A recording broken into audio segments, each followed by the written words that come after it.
Buenas noches, Buenas hermanos, amigos. Creo que no hay cosa más hermosa que juntarnos y cantar tan hermosas palabras que expresamos a través de los himnos. ¿Cómo sabrá sentirse el Señor? Nuestras voces no se quedan aquí, no necesitan de un satélite, pero nuestro cántico penetra la profundidad de los cielos. Nuestro cántico es escuchado para admiración de los ángeles. Los ángeles no conocen redención como nosotros, y para ellos es una novedad. Es algo que conmueve todos los estratos del cielo. Qué lindo es alabar al Señor y los niños cantar al Señor. Esta noche yo quiero empezar una serie de reflexiones sobre 5 cosas que tal vez no es muy común ni frecuente escuchar, pero que el creyente, el redimido, debe aprender y estar compenetrado de estas verdades sublimes, verdades preciosas. 5 puntos que tienen que ver con el Espíritu Santo y su relación con nosotros. En primer lugar, lo voy a mencionar las 5 cosas. En primer lugar, la Biblia nos dice que somos nacidos o renacidos del Espíritu. En segundo lugar, la Biblia nos dice que somos sellados con el Espíritu. En tercer lugar, la Biblia nos dice que el Espíritu es las arras que Dios nos ha dado. En cuarto lugar, tenemos el otro pensamiento, que los creyentes somos ungidos y bautizados con el Espíritu. Y en quinto lugar, el deseo de Dios es que nosotros vivamos la plenitud, la llenura del Espíritu. Esperamos en el Señor abarcar este comentario, esta breve síntesis que vamos a hacer de estas verdades. Yo sé que va a tocar el corazón de los que no son creyentes, porque creo que los que nos escuchan, no todos son renacidos del Espíritu. Y el propósito de Dios en la proclama de su palabra es que seamos pronto, antes de morir, renacidos del Espíritu. Vamos a leer la palabra de Dios para considerar nuestro primer pensamiento.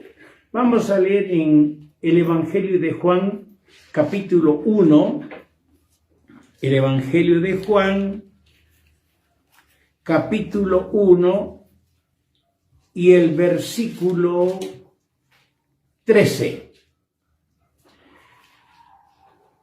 Dice, los cuales, es decir, los que han sido declarados hijos de Dios, como dice el verso 12, los cuales no son engendrados de sangre, ni de voluntad de carne, ni de voluntad de varón, sino de Dios. Este mismo Evangelio, el capítulo 3, y vamos a leer desde el versículo 4, versículo 5 adelante. Juan 3:5. Respondió Jesús, de cierto te digo, que el que no naciere de agua y del Espíritu no puede entrar en el reino de Dios. Lo que es nacido de la carne, carne es, y lo que es nacido del Espíritu, Espíritu es. No te maravilles oíste que te dije, os es necesario nacer de nuevo. El viento sopla de donde quiere, y oyes su sonido, mas ni sabes de dónde viene ni a dónde va. Así es todo aquel que es nacido del Espíritu. El que no naciere de agua y del Espíritu. El Señor le dijo claramente a Timoteo, el que no naciere de nuevo, en el versículo 3. Aquí tenemos la enseñanza sobre la necesidad de nacer de nuevo. Es importante esto, el que no naciere de nuevo. Tenía que ir al origen de la palabra. Y la palabra de nuevo, en el idioma original, en el griego, dice el que no naciere de arriba. Consultando las distintas versiones, traducciones, más de la mitad traducen el que no naciere de arriba, porque esa es la palabra, anoten, de arriba, el que no naciere de arriba. Y esto concuerda con lo que hemos leído en el capítulo 1, versículo 3. El que es declarado hecho hijo de Dios no ha nacido, dice, de carne, ni de sangre, ni de varón, sino de Dios. Es una obra de Dios. ¡Qué lindo! Yo he escuchado mucho propaganda decir, vengan a escuchar en nuestro salón. Esta noche habrá grandes milagros.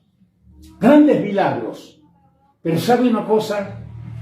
No hay más grande milagro que haya hecho Dios que salvar mi alma de la eterna condenación. Ese es el más grande milagro. El que el Señor haya salvado a un pecador, haya tenido misericordia, lo haya recibido, le haya dado lugar en su familia. Ese es el más grande milagro. A veces nosotros esperamos ver más grandes milagros, pero el más grande milagro quisiéramos verlo esta noche, cuando uno de los que está aquí se entregue a Cristo. Entregue su vida a Cristo, nazca de nuevo. Es necesario nacer de arriba.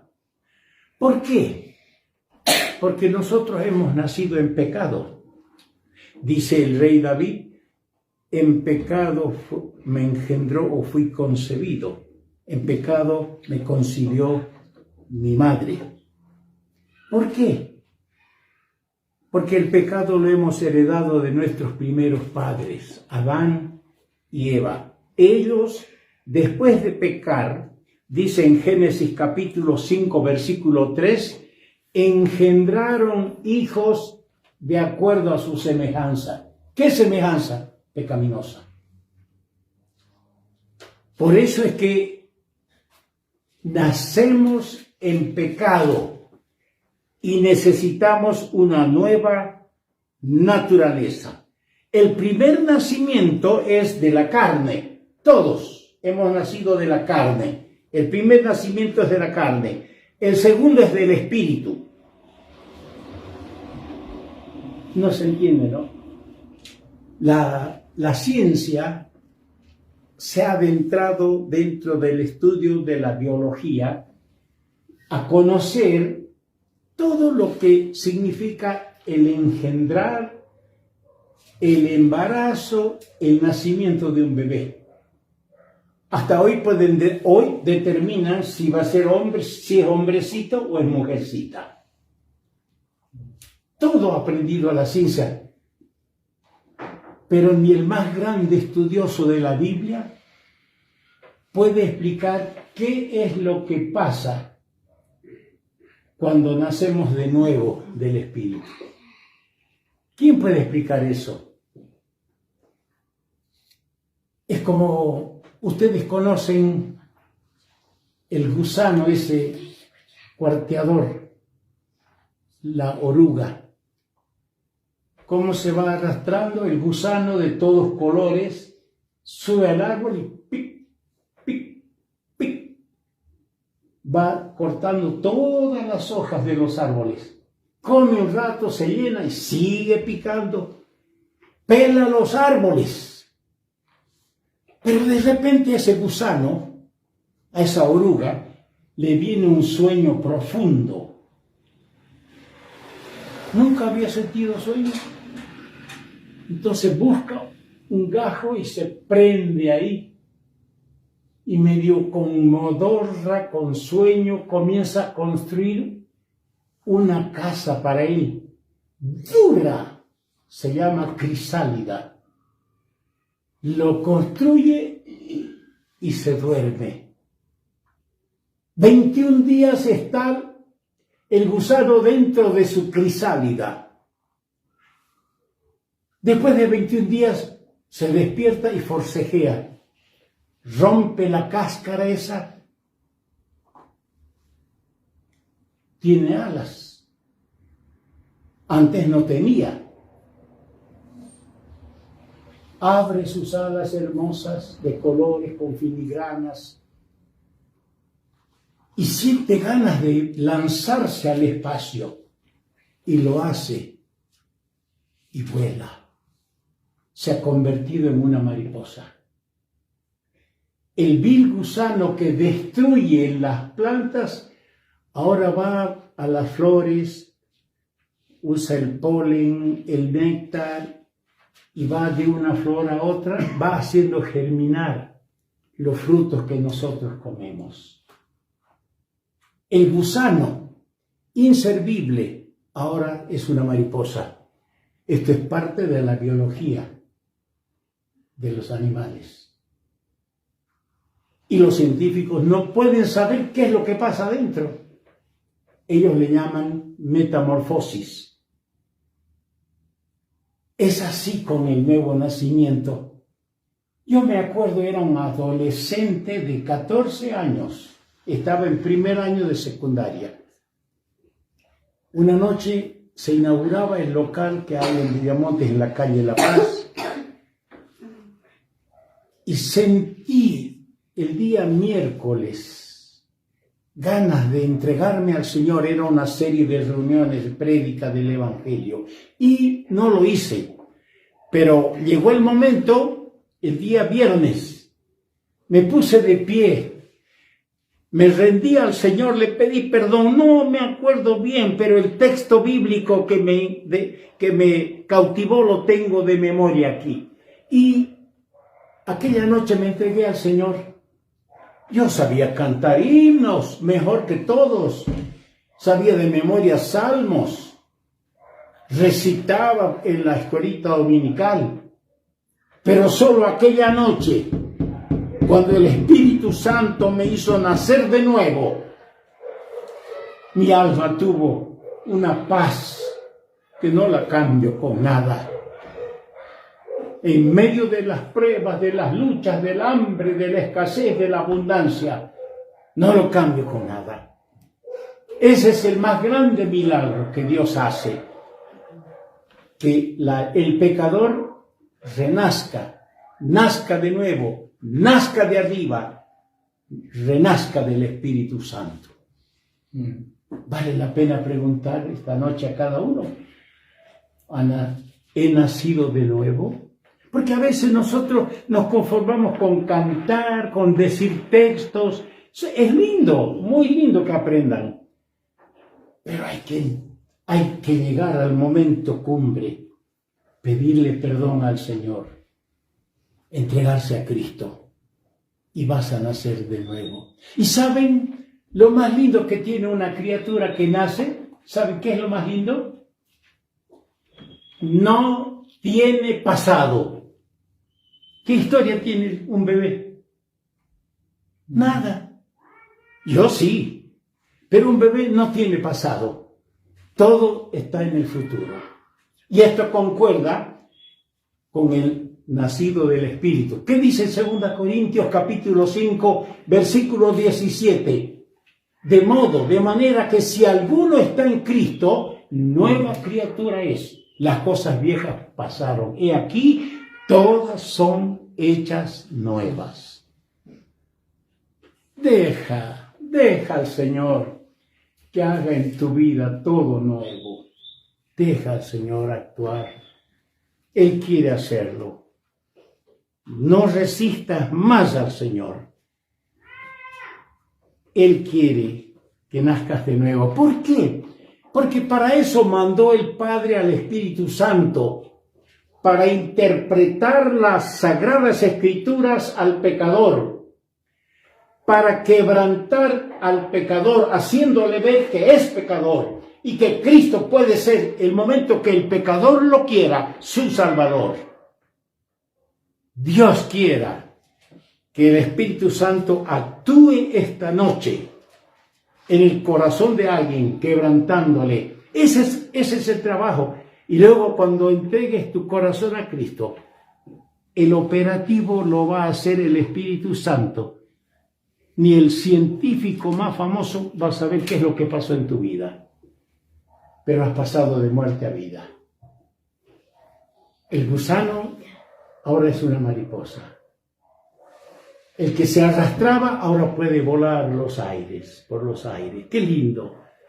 Por eso digo yo, es el más grande milagro es lo que el Señor ha hecho la noche que yo me convertí, que yo me entregué al Señor. Y cuando tú lo has hecho también. Hay mucho para hablar sobre este tema, pero nos ajustaremos también al tiempo. Ahora veremos el segundo pensamiento. Efesios capítulo 1, vamos a ver. Efesios, el capítulo 1, el versículo 13. Vamos a leer el versículo 13 y Efesios capítulo 1, versículo 13 y 14. En él también vosotros, habiendo oído la palabra de verdad, el evangelio de vuestra salvación, y habiendo creído en él, fuisteis sellados. Fíjese, fuisteis sellados con el Espíritu Santo de la promesa, que es las arras de nuestra herencia, hasta la redención de la posesión adquirida, para alabanza de su gloria. Capítulo 4 del mismo libro, el versículo 30. 4:30, dice así: no contristéis al Espíritu Santo de Dios, con el cual fuisteis sellados para el día de la redención. Este texto dice que ese sello, aquí dice el Espíritu Santo aparece como un sello, va a estar hasta el día de la redención. ¿Qué es redención? Es aquel día maravilloso y sublime, cuando el Señor descienda del cielo con voz de mando, con trompeta de Dios, y los muertos en Cristo resuciten, aunque estén polvo y ceniza, con un cuerpo glorificado. El espíritu de un creyente, cuando muere, no va a despenarse por aquí, por allá, no. Inmediatamente parte para estar con Cristo. ¿Cuántos seres queridos nuestros ya están con el Señor? Su cuerpo está en polvo, pero ellos disfrutan de ver el rostro del Señor. Y cuando el Señor venga con voz de mando, es la segunda venida de Cristo para arrebatar a su iglesia, a los creyentes. Miles y millones de espíritus incorpóreos, sin cuerpo, van a descender con Él, a unirse con esa materia deshecha, que el Señor la va a convertir en un traje mejor que el traje espacial que usan los astronautas. Un traje de gloria, porque nos vestirá con el mismo cuerpo de gloria que Él tuvo al resucitar de entre los muertos. Por eso dice, hasta el día de la redención. Qué bueno que el Señor nos da todo tan claro en su palabra. Cuando se compra una vaca o una vaquilla, el que la compra le pone su marca. Así es, ¿no ve? O ustedes acostumbran marcar vacas ajenas. Bueno, es tema de ustedes, ya no es mío. Pero cuando uno compra una vaquilla, nunca he comprado por si acaso. Tampoco he marcado lo ajeno. Se le pone la marca. Y los vecinos de la otra finca, esa es de don Sebastián Vidal, esa vaca.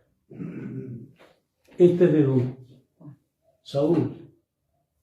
¿Por qué sabe? Por la marca. Y a veces se mete a campo ajeno el animal. Es animal. Se va a campo ajeno. Porque se mete a otro campo, ¿deja de ser del dueño? No. No. Qué pena. Muchos creyentes están sellados con el Espíritu y se desvían y se van al mundo. Pero si son del Señor, no dejan de ser del Señor. Si han sido meros profesantes, están en su ambiente. Pero si son del Señor, no dejan de ser del Señor, porque tienen el sello. Y lo tienen al sello tan oculto y tan maniatado que no tiene accionar en sus vidas. Porque el creyente tiene que darle cobertura al Espíritu Santo en todas las áreas de su vida. No solo decir tengo el Espíritu Santo en el corazón, téngalo en las manos, téngalo en sus palabras, téngalo en sus pensamientos. Porque estamos sellados con el Espíritu Santo. ¡Qué hermoso! Un día el anticristo va a sellar a la gente después que la iglesia sea arrebatada. Él tiene su número, su marca, pero va a ser en la mano o en la frente. El sello lo llevamos adentro y desde adentro ese sello empieza a irradiar los efectos de tener ese sello en nosotros. Qué triste es cuando muchos de los que son del Señor se van lejos, se meten a otro campo. Hermanos, mantengámonos en la tropa, la iglesia. Cuidemos de permanecer en ella, porque ese es el lugar que nos ha asignado el Señor a los suyos. Pero hemos leído en este mismo versículo, en Efesios, hemos leído de las arras, dice el versículo 14, que es las arras de nuestra herencia hasta la redención de la posesión adquirida. Las arras del Espíritu. Yo estaba investigando el origen de la palabra y la palabra que está en el Nuevo Testamento es la palabra arrabón y no es una palabra griega, es una palabra fenicia introducida al griego. Así como, por ejemplo, es común entre nosotros, así que nos vemos mañana a las 9, ok, pero ok no es castellano. Algunos hasta mal lo pronuncian, pero lo pronuncian. Ok, ya esa palabra muy bien, que quiere decir esto, se ha introducido al castellano. Y así fue con esta palabra. Y esta palabra, arras, en realidad quiere decir prenda. Prenda. En el Antiguo Testamento hay un ejemplo de un hombre que cometió un pecado y la mujer pícara le dijo, me vas a dejar unas prendas. Yo te voy a mandar un corderito de regalo. No, dice, yo quiero prenda. ¿Qué quiere? Quiero tu anillo. Y el anillo era el sello que tenían las personas. quiero tu anillo, quiero tu bastón, quiero ese collar. Y bueno, cuando me mandes el corderito, te devuelvo la prenda. Esta palabra se trataba para compras. Es como hoy día, va al negocio, dice, la moto vale 7.000. Si le dejo 3.000, trabajo, mire, tengo documentos, puedo pagar y retirarla después. Sí, pero tiene que dejar algo. Eso es la forma como hoy se entiende la prenda. Pero, ¿cuál era la intención de Dios cuando nos dio su Espíritu como una prenda? Dijo Dios, aquí está el Espíritu Santo, queda con vos, queda en tu corazón, hasta que llegue el momento de darte toda la herencia. Porque así dice, ¿no? A ver, o estoy equivocado, que es las arras, la prenda de nuestra herencia hasta la redención de la posesión adquirida para alabanza de su gloria. Y en 1 Corintios hay otros textos también en el capítulo 1, en 2 Corintios capítulo 1, versículo 5, capítulo 5, también hay sobre las arras del Espíritu.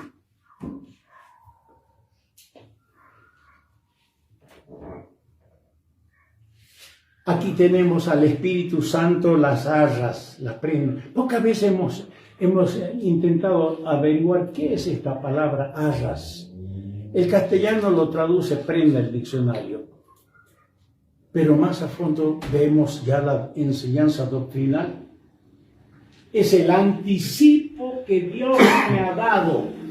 El Espíritu Santo es el anticipo que Dios me ha dado para luego darme todos los bienes espirituales y eternos que el Señor ha comprado con su sangre. Imagínense si el Espíritu Santo es una prenda inicial, ¿cómo será lo demás? ¿Cómo será entrar en las mansiones de gloria? Y no somos solo herederos, dice la Escritura que somos coherederos con Cristo.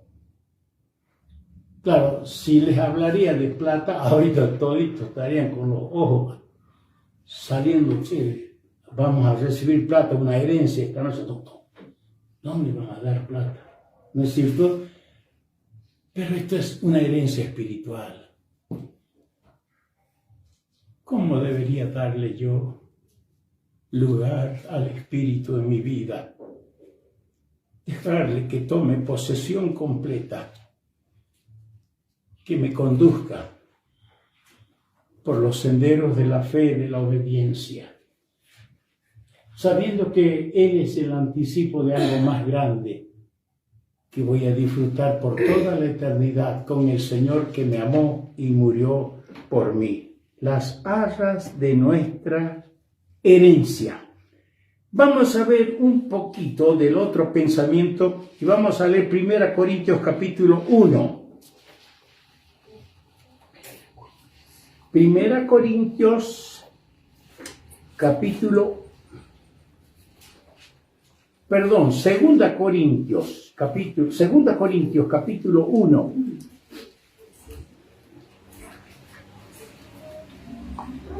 Segunda Corintios, el capítulo 1, el versículo 21. Y el que nos confirma con vosotros en Cristo y el que nos ungió, fíjese la palabra, el que nos ungió es Dios. El que nos ungió es Dios.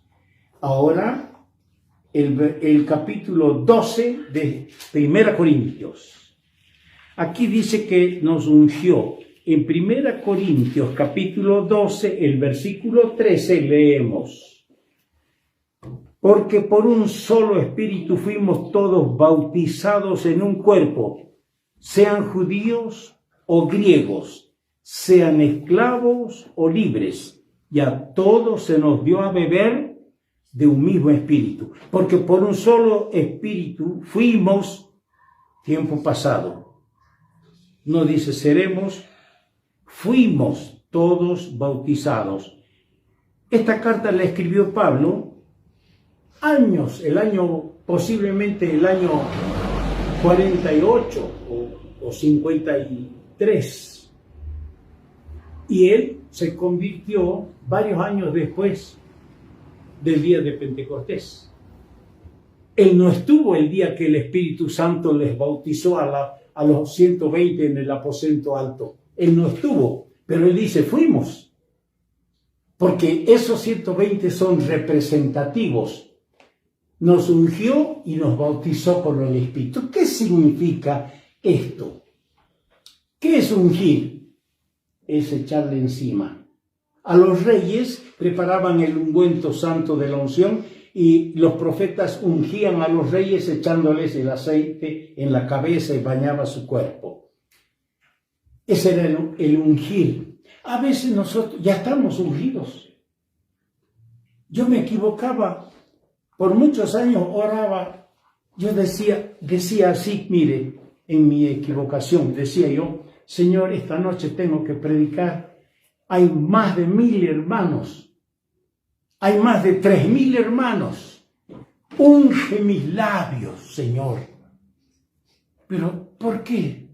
Si la unción está adentro, dice el apóstol Juan. La unción es el Espíritu Santo. Es cuestión de darle libertad, de decirle que tu Santo Espíritu tome el control de mi mente, de mi boca, de lo que voy a hablar. Pero yo pedía unción. Y eso es lo que hacen muchos, ¿no? Se reúnen, gritan y piden que el Espíritu Santo venga, y a cómo de lugar quieren que venga. Porque no lo tienen. Seguramente no lo tienen. Y muchos lo tienen y están equivocados, gritando. Quiera el Señor ayudarnos a entender que nosotros ya hemos sido bautizados con el Espíritu Santo. Fuimos renacidos del Espíritu. Él hizo el nacimiento de arriba en nosotros. Es un misterio. ¿Qué es lo que ha hecho? Nadie lo puede. Es como el gusano en su caparazón. Él no sabe qué pasó, pero se despierta después de 21 días y es una mariposa. Hemos sido nacidos de arriba, renacidos del Espíritu. Hemos sido sellados por el Espíritu, con el Espíritu, como propiedad de Dios.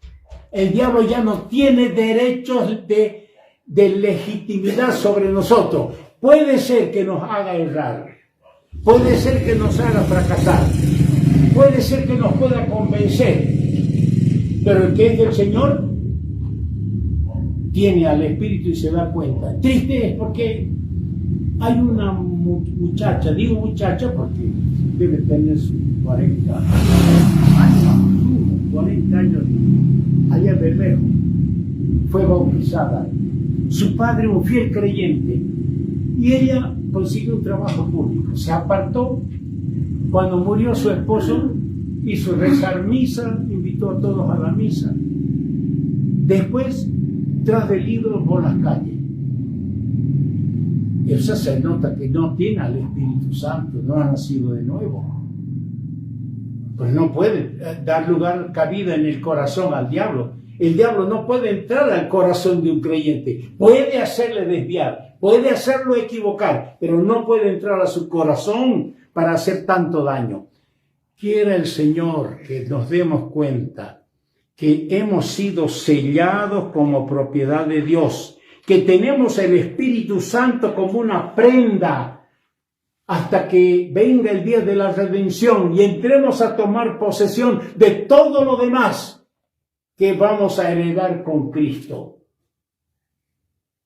Y que tomemos en cuenta, no tenemos que buscar ser bautizados. Es el único versículo, mire, si hay otro ustedes me lo muestran, es el único versículo en la Biblia que dice que fuimos bautizados con el Espíritu Santo. Y el otro es en Hechos capítulo 2, cuando el Espíritu Santo vino y entró y unió a los 120 que estaban ahí. Eran 120 individuos separados, eran como manzanas en una caja, yo comparo así, como manzanas en una caja de madera, y que de repente se cae esa caja, se rompe. ¿Qué pasa con las manzanas? Una dispara para un lado, otra para el otro lado. ¿Por qué? Porque son individuales, no hay una liga entre ellas. Así eran los creyentes hasta el día de Pentecostés, cuando vino el Espíritu Santo y ligó a los creyentes en un cuerpo, el cuerpo de Cristo, la iglesia. Un cuerpo no tiene miembros, ¿no? Mano, ojo. Yo he caído varias veces del caballo y el caballo ha caído de mí también.